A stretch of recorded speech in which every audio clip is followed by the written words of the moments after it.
LDF സ്ഥാനാർത്ഥി ഗോവിന്ദൻ പള്ളിക്കാപ്പലിന് അതിയാമ്പൂരിൽ സ്വീകരണം നൽകി.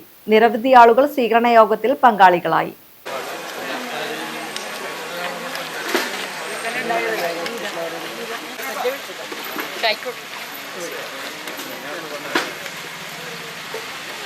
LDF സ്ഥാനാർത്ഥി ഗോവിന്ദൻ പള്ളിക്കാപ്പലിന് അതിയാമ്പൂരിൽ സ്വീകരണം നൽകി.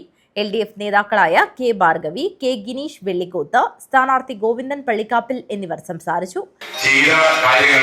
വികസന പ്രവർത്തനങ്ങൾ, ക്ഷേമ പദ്ധതികൾ എല്ലാം നിലനിർത്താനും തുടർന്നു പോകാനും ഇടതുപക്ഷ ജനാധിപത്യ മുന്നണിയുടെ സർക്കാർ വീണ്ടും കേരളത്തിൽ അധികാരത്തിൽ വരേണ്ടതുണ്ട്. മൂന്നാമത് കേരളത്തിൽ ഇടതുപക്ഷ ജനാധിപത്യ മുന്നണി സർക്കാർ അധികാരത്തിൽ വരുമ്പോൾ കഴിഞ്ഞ കാലങ്ങളിലേതുപോലെ ഈ കാഞ്ഞങ്ങാട് അസംബ്ലി മണ്ഡലത്തിൽ നിന്നും ഇടതുപക്ഷ ജനാധിപത്യ മുന്നണി സ്ഥാനാർത്ഥി വിജയിച്ചു പോകേണ്ടതുണ്ട്. ഈ മണ്ഡലത്തിൽ ഇടതുപക്ഷ ജനാധിപത്യ മുന്നണിയുടെ സ്ഥാനാർത്ഥിയായി ഞാൻ മത്സരിക്കുകയാണ്. എൻ്റെ തെരഞ്ഞെടുപ്പ് അടയാളം അരിവാളും കതിരുമാണ്.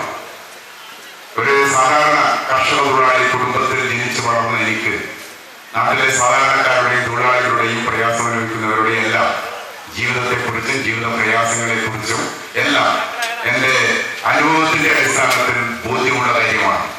AK ആൽബർട്ട് സ്വാഗതം പറഞ്ഞു. ചടങ്ങിൽ M കുഞ്ഞിക്കണ്ണൻ അധ്യക്ഷത വഹിച്ചു. Advocate K Rajmohan, Baburaj CK, advocate P Appukuttan, P Damodaran, KV Viswanathan, M Raghavan എന്നിവർ സംസാരിച്ചു. News bureau, Kanhangad.